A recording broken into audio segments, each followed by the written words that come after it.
glass. He scarcely recognized his own face, it was so changed. Suddenly he thought, tomorrow at this time I may be dead. He turned to his couch and saw himself stretched lifeless upon it. He hastened to the window and opened it, but the night air was so chilly that he closed it, lighted a fire, and began to pace the floor once more, saying mechanically, "I must be more composed. I will write to my parents in case of accident." He took a sheet of paper and after several attempts began, "My dear father and mother, at daybreak I am going to fight a duel, and as something might happen." He could write no more. He rose with a shudder. It seemed to him that, notwithstanding his efforts, he would not have the strength necessary to face the meeting. He wondered if his adversary had ever fought before, if he were known. He had never heard his name. However, if he had not been a remarkable shot, he would not have accepted that dangerous weapon without hesitation. He ground his teeth to prevent his crying aloud. Suddenly, he remembered that he had a bottle of brandy.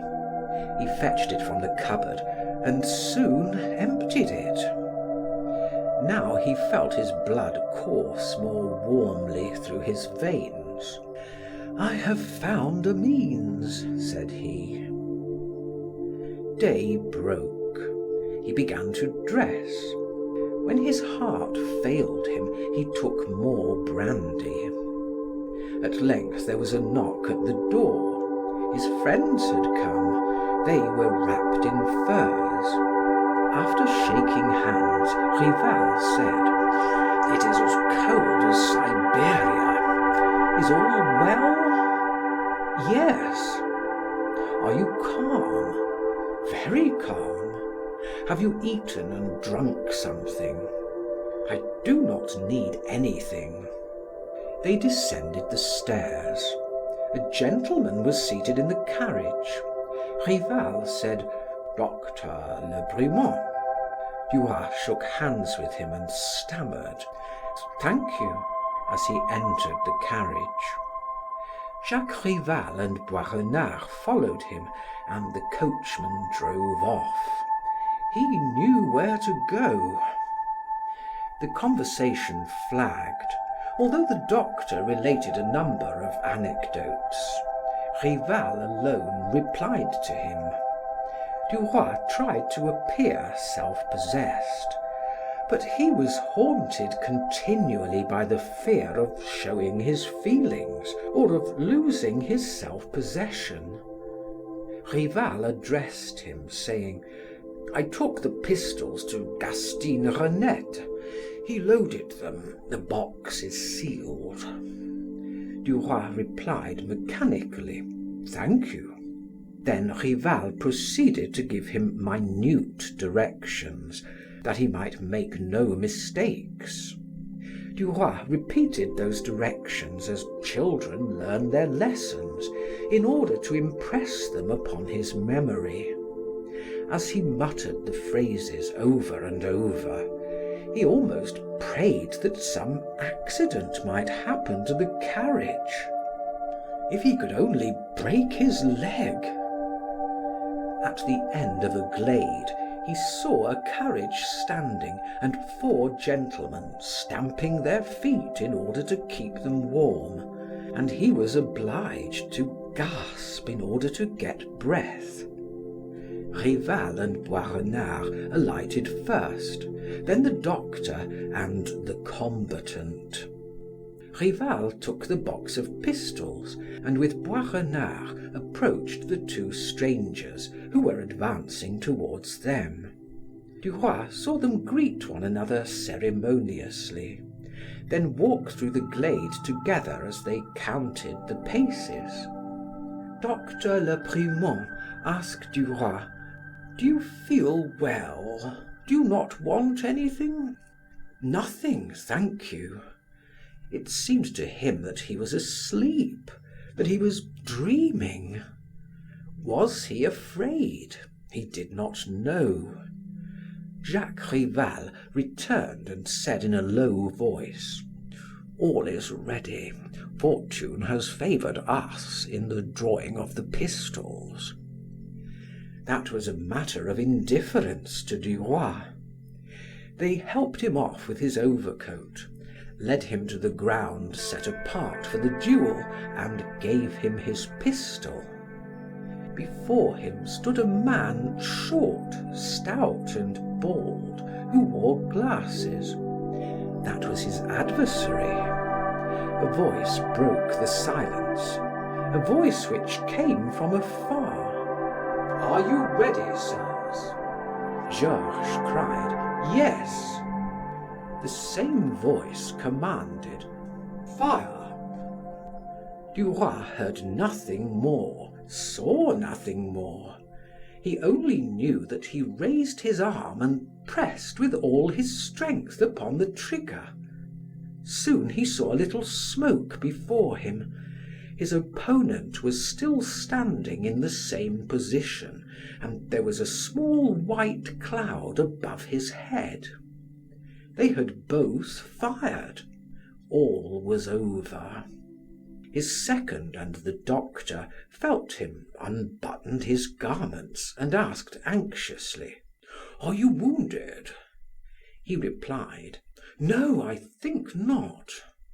Langremont was not wounded either, and Jacques Rival muttered discontentedly: "That is always the way with those cursed pistols. One either misses or kills one's opponent." Duroy was paralyzed with surprise and joy. All was over. He felt that he could fight the entire universe. All was over. What bliss! He felt brave enough to provoke anyone. The seconds consulted several moments, then the duelists and their friends entered the carriages and drove off. When the official report was drawn up, it was handed to Duroy, who was to insert it in the Echoes. He was surprised to find that 2 balls had been fired. He said to Rival: "We only fired once." The latter smiled. "Yes, once each. That makes twice." And Duroy, satisfied with that explanation, asked no more questions. Monsieur Walter embraced him. "Bravo! You have defended the colors of la vie française. Bravo!" The following day at 11 o'clock in the forenoon, Duroy received a telegram. "My God, I have been frightened. Come at once to Rue de Constantinople, that I may embrace you, my love. How brave you are! I adore you, Clo." He repaired to the place appointed, and Mme. de Marelle rushed into his arms, covering him with kisses. "Oh, my darling, if you only knew how I felt when I read the morning papers! Tell me all about it." Duroy was obliged to give her a detailed account. "You must have had a terrible night before the duel." "I know, I slept very well." "I should not have closed my eyes. Tell me what took place on the ground." Forthwith he proceeded to give her a graphic description of the duel. When he had concluded, she said to him: "I cannot live without you. I must see you, and with my husband in Paris it is not very convenient. I often have an hour early in the morning when I could come and embrace you, but I cannot enter that horrible house of yours. What can we do?" He asked abruptly, "How much do you pay here?" 100 francs a month." "Very well, I will take the apartments on my own account, and I will move at once. Mine are not suitable anyway for me now." She thought a moment and then replied, "No, I do not want you to." He asked in surprise, "Why not?" "Because." "That is no reason. These rooms suit me very well. I am here, I shall remain." He laughed. Moreover, they were hired in my name. But she persisted. "No, no, I do not wish you to." "Why not, then?" She whispered softly, tenderly, "Because you would bring others here, and I do not wish you to." Indignantly he cried, "Never, I promise you." "You would do so in spite of your promise." "I swear I will not." "Truly?" "Truly, upon my word of honor. This is our nest, ours alone." She embraced him in a transport of delight. "Then I agree, my dearest. But if you deceive me once, just once, that will end all between us forever." He protested, and it was agreed that he should settle in the rooms that same day. She said to him, "You must dine with us Sunday. My husband thinks you charming." He was flattered. "Indeed?" "Yes, you have made a conquest. Did you not tell me that your home was in the country?" "Yes, why?" "Then you know something about agriculture?" "Yes." "Very well, talk to him of gardening and crops. He enjoys those subjects." "All right, I shall not forget." She left him after lavishing upon him innumerable caresses.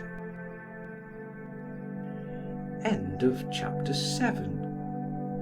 Recording by Martin Geeson in Hazelmere, Surrey.